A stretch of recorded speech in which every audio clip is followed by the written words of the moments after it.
Hello, and welcome to this live broadcast on how to ask for feedback and what to do when you get it. I hope you find this useful. I thought it would be a good session to do because feedback is something we all need at whatever level we work, in whatever organization or whatever group or firm we work. We all need feedback. Feedback gives us data, gives us information, useful information about what we're doing, and that can really help us to improve our performance and work better with our colleagues. So feedback is a gift, I've heard it said.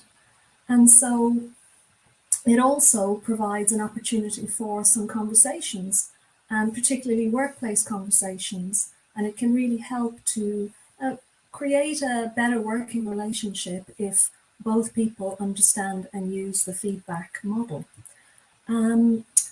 So that's why I thought this would be a handy little session for you, whatever level you happen to be at.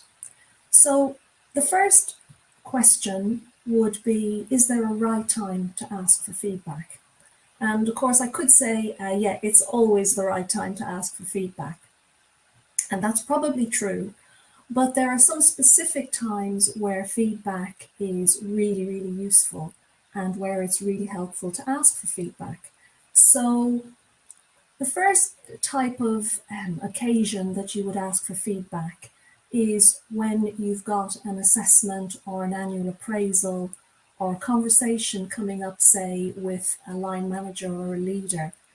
That's really important to your working life, to your career, and to your development. Very difficult to have a conversation like that without having any background feedback from anybody, because in that case, you're just relying on your own views and the views of the person that you're having that conversation with. So it may be that your organization has a structure, a format for gathering feedback or getting feedback before a conversation. And that's great. Definitely use that. But it may be that you have a weekly or a monthly conversation with your manager or even with your team. And just grabbing a little bit of feedback informally can really help to bring that conversation to life. So first off, formal situations or discussions. It's also really helpful, and this is something actually I've just made a note to myself to do because I don't do it enough, is after a project or an event.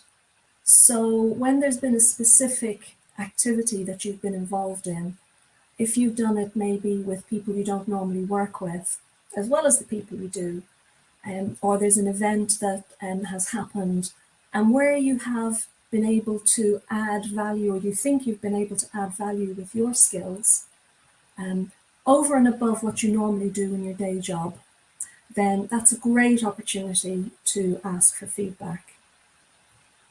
And really, that is, I guess, when I said it's always a good time to get feedback, that's a bit of a caveat on that. I mean, what you don't want to be doing is asking for feedback all the time, because that's going to annoy people.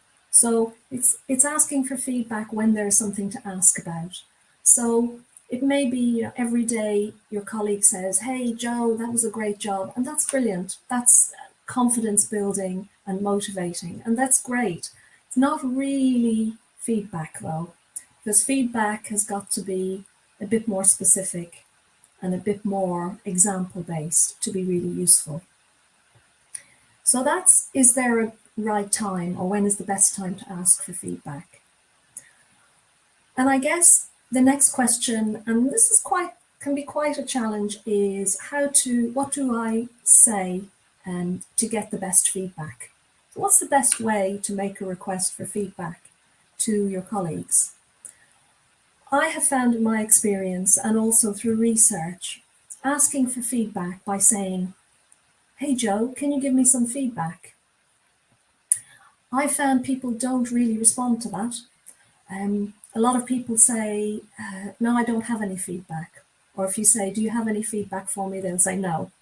So your question has to be more specific, I think, if you're going to get some valuable feedback from other people. So again, relating to something specific that you've done is much more useful. So it could be, hi Joe, I've just done that presentation that you've been sitting through. What worked really well? Tell me one thing that worked really well. Tell me something I could have done better. And just by making the feedback question more specific to the event, and also what can I do better, what I did really well, then that helps the person to immediately focus down and think about their experience of what you've asked for, and therefore make their feedback much more specific. If they give feedback that's more general and they say, yeah, you do great presentations, thanks, that's really great, tell me what about my presentations is great, and and have some questions ready to help them to break that down as well. Do I look at all the people in the audience enough? Do I do enough? Do I create enough visual in my presentation? Am I clear? Am I well prepared? The more specific you can get in your question, the better the feedback's going to be, and the more specific the feedback will be. The next question is, whose feedback is most valuable? Who should I ask for feedback? Should I ask my boss? Should I ask my peers? Should I ask the people that report to me? What's best? And I think the answer to that is, it depends on what you're asking about. So different people that you work with will have a different viewpoint of what it's like to work with you, and will be able to give you feedback on different aspects of your performance and behaviors. So your boss will be able to give you good feedback on how you're achieving what you have to achieve, how you're achieving your goals, and how successfully they can see you developing with those goals and delivering what you have to deliver. Peer feedback is slightly different. So the people that you work with at the same level will be looking for different things. They're not quite so concerned about your career or you're delivering your goals. Actually, they want to know what you're like to work with in a team of peers. And therefore, if you want feedback on your teamwork, on how effectively you share with your team, how confident the team are in how you deal with them, how you deal with difficult situations, then peers, people you work with, it's great to ask them for feedback. Their feedback on those areas will be really valuable for you. Similarly, if you have people who report to you, so if you're a team leader or a manager or a supervisor, then those people will be able to give you some great feedback on what it's like working for you and reporting to you. Because again, they see some similar skills, but they also see some slightly different skills. So for example, they'll be able to tell you how effectively you delegate. Do you treat everyone similarly? Does everyone in the team get an equal opportunity to shine? Do you give people enough praise in front of other people? So if you can see the differences, slight differences between who you ask for feedback and the type of feedback that they can give you. They're not hard and fast rules, but they're a guide as to the type of feedback that you can get from different groups of people that you work with. So moving on then to what are the best ways to request feedback? Well, we've talked about that in terms of what I would say, that how to put the question to the individual, how to put the request to your colleagues, best way to ask for feedback. But also, is it better to ask for feedback face-to-face or by email, or how do you do it? What's the most effective way? Again, it doesn't really matter how you do it. Informal is great. Face-to-face is really useful, particularly where you've got close relationships with people. So if you want feedback from someone you work closely with, it's a great idea to just ask them using the wording that I suggested earlier on. So a quick chat, hey Joe, it would be great if you could give me feedback on how I dealt with the client in that particular situation. That would be really helpful. Email is fine, slightly more distant, I guess. So if maybe you want more formal written feedback, sending an email is a good way to ask for that, because if you ask in writing, people will tend to respond that way.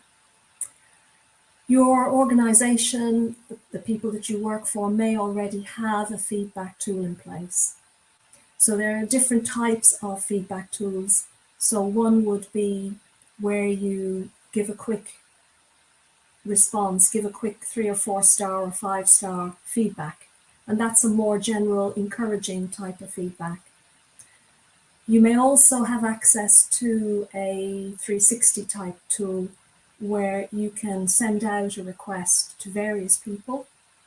And that's usually useful where you have got a formal requirement for feedback that's grouped together, and use that as your feedback gathering tool. So there are a number of ways that you can manage that process, and your organization should be able to help you with that. So the next and important question is, what do you do when you get feedback? So I've put in my introductory text, what do you do when you get brilliant feedback? And what do you do when you don't get brilliant feedback? And I think that's the reason why many of us don't ask for feedback in the first place. We're a little bit nervous about the feedback that we might get. Now, Marshall Goldsmith, who I'm sure you'll have heard of, who's a fantastic writer, coach, and has been writing brilliant books about feedback and coaching and people development for many years.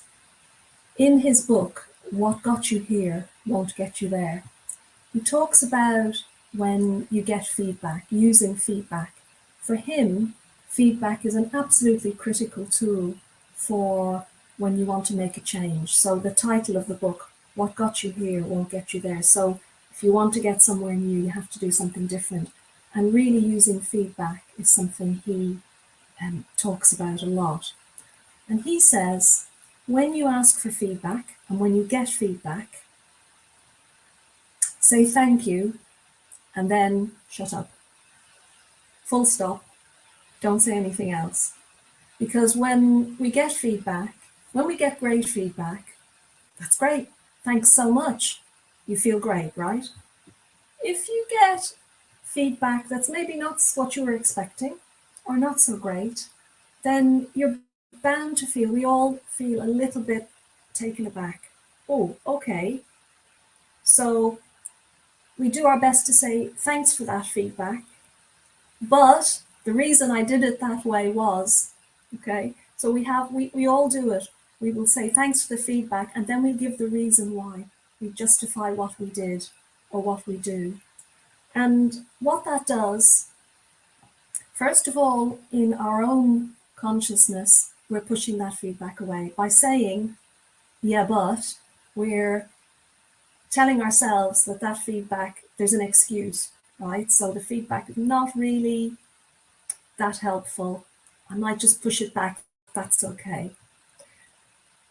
And if the feedback is, again, if we get that feedback, the other thing we're doing is think about the other person who's given us that feedback, and we say, yeah, but, they're going to be taken aback and they're going to say, okay, you asked for feedback, I've given you the feedback, and now you're telling me no, or you're rejecting my feedback. And that's such a shame to do that, because you're going to lose out on great feedback now and also in the future. You can imagine that that person's not really going to be that enthusiastic the next time you ask them for feedback if you've said their feedback, yeah, but don't really get your feedback because there is a reason for it. So when you get brilliant feedback, say thanks. When you don't get brilliant feedback, say thanks. I'll take that on board. I'll reflect on that. And that immediately gives in your mind, I'm going to think about this. I will get some value from this feedback. It will also show your appreciation of the feedback to the person that's given it to you. And that's really key to what you do when you get feedback, whatever that feedback is. And then we would always recommend when you get feedback, reflecting on it, whether it's good or not, and asking for more detail. If somebody says, brilliant, you did a great job, thanks very much, what did I do? Tell me more about that feedback. Similarly, if you get feedback that's unexpected or not so positive, not so admiring, then again, thank you, I'll reflect on that. Go back and then ask more questions of that person. But don't make them feel that you're asking them questions that are not because you're not happy, but ask them open questions. And it's not an interrogation. You're trying to gather more information. And if you see feedback as an information gathering process, rather than something that is scary and not positive, then that will really help you to get great feedback and make use of that feedback, get data to help you improve wherever you need to. And remember, great feedback can also be empowering because it's telling you some of the great things that you do as well. So no need to be afraid of feedback. But the key thing, as I said earlier, is to remember to ask for it. And that's something from doing this session today, that's something I'm going to do more of. I'm going to make a note to myself to ask my team and the people I work with for feedback more frequently than I do. And one thing that I didn't mention was feedback from clients and customers. And again, if you're in a job where you have close contact with clients and customers and you know them personally and you work with them on project-based ongoing projects and activities, then it's great to get some feedback from them. And again, they will be in a position to give you feedback on the type of activities that you do when you're working with them. So feedback from these different people can give you a great overall view of how you're doing and can be a brilliant help for your development planning. That's it for today. If you have any questions on this session, please do direct message me on LinkedIn. I'll be delighted to have a chat or answer your question. And I look forward to seeing you on a forthcoming broadcast. More information about that will go out on LinkedIn. So best wishes and have a great day.